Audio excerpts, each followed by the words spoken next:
Bismillahirrahmanirrahim. So students, the last topic of your chapter 15, that is the thermoregulation. So up till now we have discussed the two aspects basically, that were the osmoregulation and then the excretion. Now we have to discuss about the third and the last aspect of homeostasis, that is the thermoregulation. So what do you mean by thermoregulation? The regulation of the temperature or the maintenance of the body temperature is called the thermoregulation. Now why this thermoregulation is very important? Because temperature in fact is very important.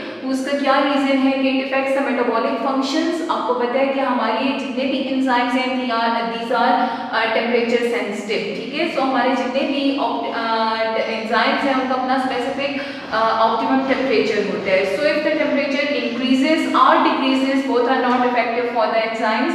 कि अगर वो increase होगा तो enzymes usually proteins हैं वो denature हो जाते हैं और यू फंक्शन स्टॉप कर देते हैं. और अगर टेम्परेचर डिक्रीज होगा तो एंजाइम्स प्रोटीन्स हैं वो इनएक्टिव हो जाते हैं और फिर भी फंक्शन परफॉर्म नहीं हो सकता. So if the metabolic functions are affected by the increasing or decreasing of temperature, then the overall growth and the health of organism is also affected. Then temperature is also very important in the geographical distribution of organisms. आप देखते हैं कि कुछ organisms जो हैं वो सिर्फ mountains पे होते हैं, कुछ प्लेन्स में होते हैं. सो उसका रीज़न क्या है कि उनके लिए जो उनकी बॉडी की एडेप्टेशंस हैं वो डिफरेंट हैं. वो उसी लिहाज से वहाँ पे सर्वाइव करते हैं और अपने फंक्शंस को इजीली परफॉर्म कर सकते हैं. ठीक, अब अगर आपका बॉडी टेम्परेचर हायर है तो उसके लिए जो साइंटिफिक टर्म यूज़ की जाती है दैट इज हाइपरथर्मिया. और हाइपरथर्मिया आप यूजुअली तब यूज़ करते हैं when the temperature is above 40 degree centigrade. ठीक है, लेकिन हम क्योंकि हम ह्यूमन बॉडी में कोर टेम्परेचर 37 होता है तो अगर इससे ऊपर टेम्परेचर होगा तो आप उसको हाइपरथर्मिया ही कंसिडर करेंगे. ठीक है, but usually for other organism it is 40 degree centigrade. So generally अगर आप कहें तो 40 डिग्री सेंटीग्रेड से ऊपर के टेम्परेचर को हाइपरथर्मिया बोलेंगे. But we are talking about the human that 37 is the core degree temperature. तो इससे अगर ऊपर होगा तो वो हाइपरथर्मिया होगा. Then hypothermia is the low temperature. अगर 35 से कम टेम्परेचर चला जाता है बॉडी का तो इसको आप हाइपोथर्मिया में कंसिडर करेंगे. ठीक, देन बेटा थर्मोरेगुलेशन की बेस पे we have two types of organism that are poikilotherms and homeotherms.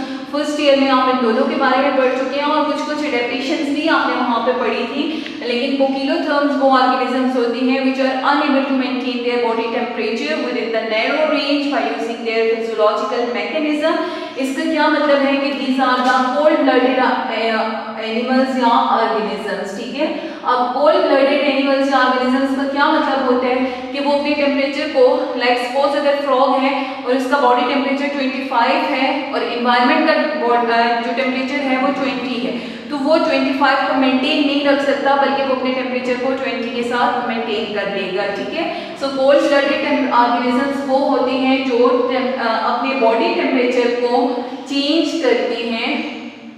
Sorry, body temperature change with environment, यानी एनवायरनमेंट के लिहाज से अपने बॉडी टेम्परेचर को चेंज करके रहते हैं. वो अपने क्यों चेंज करते हैं? क्योंकि वो अपना जो उनका नैरो टेम्परेचर है, रेंज है टेम्परेचर की, उसको मेंटेन नहीं कर सकते. Because these organisms are usually ectotherm. They gain their heat और the energy from the external sources. ठीक है, देन हमारे पास होमियोथर्म्स आते हैं. Homeotherms are warm blooded animals या warm blooded organisms. So they are called warm blooded because they maintain their body temperature and they could not change their body temperature with their environment. यानी अगर human body का temperature 37 है और बर्फ पड़ी हुई है वो 4 डिग्री पे टेम्परेचर है एक्सटर्नल, तो इसका ये मतलब नहीं है कि वो 37 को 4 डिग्री पे कन्वर्ट कर देंगे. ठीक है, बल्कि वो अपने 37 डिग्री को उस कोल्डर टेम्परेचर के अंदर भी मेंटेन रखेंगे. इसलिए क्यों मेंटेन रखेंगे? क्योंकि उनके अंदर फिजियोलॉजिकल या कुछ फंक्शंस ऐसे होते हैं या मेटाबॉलिक रिएक्शंस ऐसे होते हैं जो कि उनको हेल्प करते हैं अपने बॉडी टेम्परेचर को कांस्टेंट रखने में. ठीक है, देन हमारे पास आते हैं सोर्सेज ऑफ हीट गेन. सो बेटा एक्सटर्नल सोर्स भी होते हैं और इंटरनल सोर्सेज भी होते हैं. एक्सटर्नल सोर्स में यूजुअली आपके पास सन आता है क्योंकि सन क्योंकि अल्टीमेट सोर्स है है आपके पास एनर्जी का या एक्सटर्नल हीट का। सो इस सन से जो ऑर्गेनिज्म एनर्जी लेते हैं या सन बॉथिंग करते हैं, बास्किंग करते हैं, वो ऑर्गेनिज्म एक्सटर्नल सोर्स से हीट गेन कर रहे हैं and these organisms are called ectotherms. ठीक है, सो एक्टो मीन आउटसाइड या external, and therms mean temperature. So वो ऑर्गेनिज्म जो कि अपने टेम्परेचर को आउटर सोर्स से मेंटेन करेंगे उनको एक्टोथर्म्स कहा जाता है।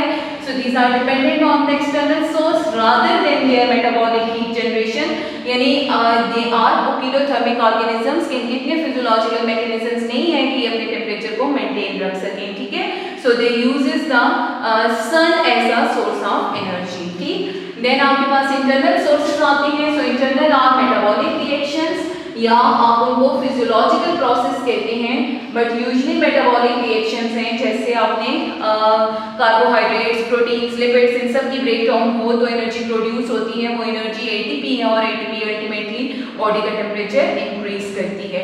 So those organisms which are dependent upon the metabolic reactions for the heat generation, these are called the endotherms. और मैमल्स, बर्ड्स, पोलर बियर्स हैं, फ्लाइंग इंसेक्ट्स हैं या व्हाइट शार्क्स हैं, these are all endothermic organisms. ठीक है, even we are endothermic organisms. Then बेटा thermoregulation in human. So human में आपको पता है कि जो हमारा कोर बॉडी टेम्परेचर होता है वो अराउंड अबाउट 37 डिग्री सेंटीग्रेड होता है। So we have to maintain this 37 degree centigrade and the process of production of temperature is called process of production of heat. Heat produce करेंगे, heat produce करने का मतलब ATP produce करेंगे to increase the temperature, this is called the thermogenesis. So there are two mechanisms of thermogenesis are the process for the increasing the temperature of body. These are shivering methods and then non-shivering method. Shivering का क्या मतलब है आपको पता है, कपकपाने को कहते हैं, लेकिन spasmodic contraction of muscles, जब मसल्स की कॉन्ट्रैक्शन और स्पेशली आपके जो वॉलेंट्री मसल्स हैं यानी स्केलेटल मसल्स हैं, ठीक है, उनकी कॉन्ट्रैक्शन होगी तो उनकी कॉन्ट्रैक्शन के रिजल्ट में एटीपी प्रोड्यूस होता है। ठीक, तो जितनी कॉन्ट्रैक्शन होती है उतना एटीपी प्रोड्यूस होगा। अगर ये सपोज 100% एटीपी है तो इसमें से 35% जो है वो मस्कुलर एक्टिविटी में यूज होता है और 65% जो है आपके पास टेम्परेचर रेज करने में यूज होता है। तो इसलिए हम ये कह सकते हैं कि shivering is a best source for increasing the temperature. Second हमारे पास है non shivering. So non shivering को हार्मोनल मेथड कहा जाता है या मेटाबॉलिक प्रोसेस कहा जाता है। सो हार्मोनल में बेटा देखें तो हमारे पास दो हार्मोन हैं, एक थायरॉक्सिन है जो कि थायराइड ग्लैंड से प्रोड्यूस होता है और इसका बेसिक रोल ये होता है कि ये लॉन्ग टर्म टेम्परेचर को कंट्रोल करता है। ठीक है, मतलब अगर हमारी बॉडी का टेम्परेचर बहुत स्लो है तो इसको लॉन्गर टर्म के लिए इंक्रीज करेगा। और दूसरा जो है वो एड्रेनालिन है। सो एड्रेनालिन तब प्रोड्यूस होता है जब हम किसी इमरजेंसी कंडीशन में होते हैं। सो हमारी बॉडी हर वक्त किसी इमरजेंसी कंडीशन में नहीं है, यानी सिंपैथेटिक रिएक्शंस नहीं परफॉर्म हो रहे होते, फ्लाइट और फाइट मैकेनिज्म्स नहीं हो रहे होते, सो इसलिए इसको आप शॉर्ट टर्म टेम्परेचर रेजिंग का कहते हैं। ठीक है, सो याद रखिएगा कि थायरॉक्सिन आपके नॉर्मल कंडीशंस में भी प्रोड्यूस होते हैं just to raise the temperature, that's why it is called longer term raise in temperature, and adrenaline is produced in flight और fight conditions, means in emergency or sympathetic conditions, so it is known for increasing the temperature for a shorter term. ठीक है, but both of these are produced in the body when your body has low temperature. Then beta there are two mechanisms for thermoregulation in human, either we have to lose the heat or we have to conserve or gain the heat. So first is the heat loss. मैंने difference की form में लिख लिया, आपकी book में separately लिखा हुआ है, तो जिस तरह आप इजी हो वैसे लिख सकते हैं। Heat loss, loss of heat from the body, definitely हमने हीट लॉस तब करनी है जब हमारी बॉडी का टेम्परेचर ज्यादा होगा। So the condition which is necessary for the heat loss is hyperthermia, यानी बॉडी टेम्परेचर इंक्रीज है तो we have to loss the heat from the body. Second is hypothermia, when we have the lesser body temperature then we have to store or conserve the heat or to gain the heat. So we will follow or we will do those metabolic reactions which will increase the heat production in the body. Then heat loss और heat gain के जो mechanisms हैं या उसके लिए जो हम adaptations करेंगे, the first is vasodilation. आपको पता है कि जो वेज़ोडाइलेशन होती है उसमें जो स्पेशली स्किन जो वेसल्स होती हैं अंडर स्किन, जो आपके आर्ट्रियोल्स होती हैं वो डायलेट हो जाती हैं ताकि उसकी तरफ ब्लड फ्लो इंक्रीज हो और बाकी जो मैकेनिज्म है जैसे कंडक्शन, कन्वेक्शन या रेडिएशन, उसके थ्रू जो है वो हीट लॉस का मैकेनिज्म आसानी से हो सके, ठीक है। सो वेसोडाइलेशन की तरह जब होगी तो उसके रिजल्ट में वेसल्स जो हैं, अगर सपोज आर्ट्रियोल इतना था तो वो डायलेट हो जाएगा, इतना हो जाएगा, यानी वो वाइडर हो जाएगा। यहाँ से जितना ब्लड सप्लाई हो रहा था तो यहाँ से ब्लड फ्लो इंक्रीज होगा, तो जब ज्यादा ब्लड ज्यादा वॉल्यूम में ट्रेवल करेगा तो उसके साथ ज्यादा हीट भी लॉस हो सकती है। सो फर्स्ट मैकेनिज्म जो वेसोडाइलेशन की वजह से क्रिएट होगा दैट कैन बी कंडक्शन, के heat loss from the body by the direct contact, ठीक है। अब डायरेक्ट कांटेक्ट से किस तरह से हीट लॉस हो सकती है? सो आप देखेंगे अगर एयर जो है स्पेशली, ठीक है, वो आपके साथ डायरेक्ट कांटेक्ट हो रही है, जैसे आप फैन के नीचे हैं तो कंडक्शन का मैकेनिज्म हो सकता है, उससे एयर के पार्टिकल्स आपके स्किन के साथ अट्रैक्ट होंगे और वो हीट को लॉस करेंगे। देन कन्वेक्शन है, heat transfer in the fluid. आपने देखा होगा कि जिस टाइम पे बुखार होता है स्पेशली, तो ठंडे पानी की पट्टियां रखी जाती हैं, उसमें कन्वेक्शन का प्रोसेस होता है कि फ्लूइड के थ्रू जो है वो हीट लॉस हो जाती है, या वेपोरेशन इवन इसमें आता है। देन रेडिएशन है बेटा, तो इलेक्ट्रोमैग्नेटिक वेव्स की फॉर्म में जो रेडिएशन यानी जो हीट हमारी बॉडी से लॉस होती है उसको रेडिएशन कहा जाता है। लेकिन ये तब होंगी तीनों जब हमारी वेसल्स डायलेट होगी, ठीक है। सो वेसल्स अगर कंस्ट्रिक्ट हैं तो इन तीनों का मैकेनिज्म हमारी बॉडी में पॉसिबल नहीं है, ठीक। जबकि जब आपने हीट को गेन करना है तो वेसल्स जो हैं वो कंस्ट्रिक्ट होंगी, यानी उनका डायमीटर कम होगा, और उसका रीजन क्या है कि ये तीनों मैकेनिज्म यहाँ पे परफॉर्म ना हो सके। हाँ, रेडिएशन का मैकेनिज्म हो सकता है कि हम सन के आगे या जो है वो हीटर के आगे बैठ जाए तो हमें हीट जो है वो उससे गेन होती रहती है, ठीक। देन हमारे पास नेक्स्ट प्रोसेस है स्वेटिंग का। सो आपको पता है कि स्वेटिंग तब होती है, यानी ग्लैंड्स एक्टिवेशन हाइपोथैलेमस तब करेगा, स्पेशली स्वेट ग्लैंड के एडेप्टेशंस, जब आपको पता है कि आपके हाइपोथैलेमस को जो सिग्नल मिला है वो ज्यादा टेम्परेचर का है, ठीक है। तो जब हम हीट लॉस करेंगे वेपोरेशन की फॉर्म में तो डेफिनेटली हमारे पास एक्टिवेशन ऑफ स्वेट ग्लैंड होगा, और स्वेट ग्लैंड्स एक्टिवेट होंगे तो हम हीट को लॉस करेंगे। और यहाँ पे इनहिबिशन ऑफ स्वेट ग्लैंड हो रही है क्योंकि स्वेट के साथ जो है वो इवेपोरेशन होती है, और इवेपोरेशन के रिजल्ट हमेशा कूलिंग होता है। सो यहाँ पे हमने हीट को गेन करना है, इसलिए हमने कूलिंग से बचाना है, जबकि यहाँ आपने स्वेटिंग करवानी है ताकि इवेपोरेशन हो, और अल्टीमेट इफेक्ट ऑफ इवेपोरेशन जो है वो एक्चुअली कूलिंग होता है, ठीक है। देन बेटा पेंटिंग कहते हैं डीप ब्रीथिंग को।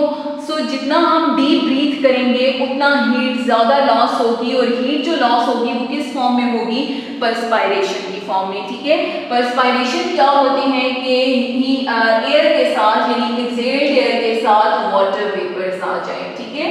सो पर्सपायरेशन के मैकेनिज्म को इंक्रीज करने के लिए हम पेंटिंग का प्रोसेस करते हैं ताकि ज्यादा से ज्यादा हीट जो है वो एक्सेल्ड एयर के साथ रिमूव हो इन फॉर्म ऑफ वाटर, ठीक है। देन पेंटिंग, यहाँ पे हीट गेन करनी है तो हम बहुत डीप ब्रीथिंग नहीं करेंगे क्योंकि आपने देखा होगा कि उससे हीट जो है वो लॉस होती है, ठीक। फिर शिवरिंग है, शिवरिंग क्योंकि जैसे मैंने आपको यहाँ पे बताया था कि 65% एटीपी ऑलमोस्ट जो प्रोड्यूस होते हैं शिवरिंग के रिजल्ट में वो थर्मोजेनेसिस में यूज होते हैं। So here we already have higher temperature, we have to loss the body temperature, so shivering would be stopped here, ठीक है। जबकि यहाँ पे वो शिवरिंग स्टिमुलेट होगी ताकि हमारी बॉडी का टेम्परेचर रेज हो सके। फिर पाइलोइरेक्शन कहते हैं कि आपने देखा होगा अक्सर सर्दी में जो बॉडी के ऊपर हेयर फॉलिकल्स होते हैं वो इरेक्ट हो जाते हैं, ठीक है। उन इरेक्शन ऑफ हेयर फॉलिकल्स को या गूज बम्प्स की फॉर्मेशन को पाइलोइरेक्शन कहा जाता है। सो पाइलोइरेक्शन इनहिबिटेड होता है, आपको कभी भी समर में पाइलोइरेक्शन फील नहीं होगी, ना गूज बम्प्स बनेंगे और ना जो है वो हेयर फॉलिकल्स की इरेक्शन होगी, ठीक है। जबकि यहाँ पे जो पाइलोइरेक्शन है वो होगी क्योंकि हीट गेन करनी है कि अगर हेयर फॉलिकल्स इरेक्ट हैं तो एयर जो है वो उनके साथ ट्रांसफर होके मूव कर जाएगी, ठीक है।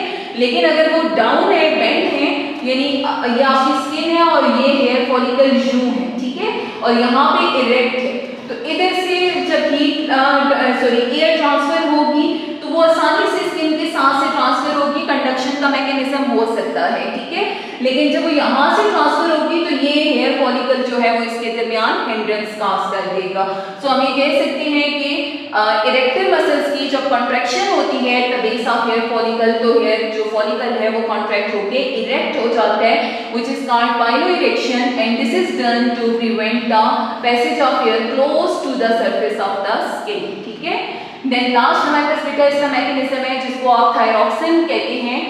थायरॉक्सिन आपको पता है, शायद मैंने आपको पहले भी फीडबैक मैकेनिज्म में बताया था कि जब हमारी बॉडी का टेम्परेचर हायर होता है तो हाइपोथैलेमस TSH की और फिर TSH जो है वो थायरॉक्सिन की प्रोडक्शन को स्टॉप कर देता है। इसका मैकेनिज्म क्या है कि अगर आपका टेम्परेचर हाई है, ठीक है, मैं पहले लो से स्टार्ट करती हूँ, लो टेम्परेचर है आपका, तो हाइपोथैलेमस ने डिटेक्ट किया, यानी थर्मोरिसेप्टर सिग्नल देंगे हाइपोथैलेमस को। ठीक है, हाइपोथैलेमस जो है वो सिग्नल देगा, यानी रिलीजिंग फैक्टर रिलीज करेगा पिट्यूटरी ग्लैंड की तरफ, और पिट्यूटरी ग्लैंड जो है वो एक हार्मोन रिलीज करता है जिसको TSH कहते हैं, यानी थायराइड स्टिमुलेटिंग हार्मोन। ये थायराइड स्टिमुलेटिंग हार्मोन जाके एक्ट करता है थायराइड ग्लैंड पे। Thyroid gland in response produce करता है थायरॉक्सिन। ठीक है, और थायरॉक्सिन जो है ये एक्चुअली क्या करता है, लिवर और मसल्स में जाके मेटाबॉलिक रिएक्शंस करवाता है, तो हमारे पास BMR जो है वो इंक्रीज हो जाता है। BMR का मतलब है बेसल मेटाबॉलिक रेट, यानी वो मिनिमम अमाउंट ऑफ एनर्जी जो कि आपको रिएक्शंस के लिए चाहिए होती है।